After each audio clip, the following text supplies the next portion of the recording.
Tingnan nyo mga boss idol, ang batang mamaw ng Mandaue, Chick Andre Cortez, varsity player ng USJR na nagpakitang gilas para sa Barangay Subangdako sa kanilang panalo kontra Barangay Loc sa Mini Midget Division Semifinals ng First Mandaue Unity Cup. Huwag kayong magpalinlang sa kanyang tangkad dahil kahit siya ang pinakamaliit sa court, napakalaki ng kanyang laro at puso. Anak pa siya ng veteranong point guard ng Mandaue na si Jericho Cortez. Kung kilala nyo si Idol, i-comment nyo ang pangalan niya at panoorin ang kanyang astig na highlights.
That's the ball. Cortez.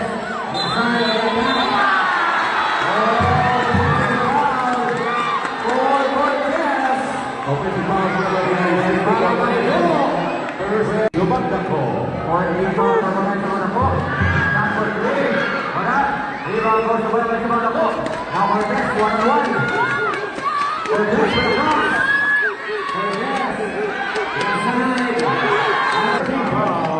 One for PLP. And another foul.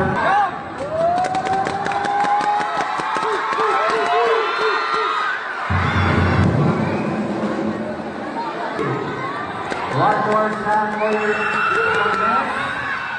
Wala. Wala na sa akin Bayona. 4 out of 3. Outside the Cortez. Cortez outside his teammate. 16 on the sound line. Low Cortez is leading. Ball is good. Another from the ball. Another counter. Low. Cortez. Inside shot. Yes.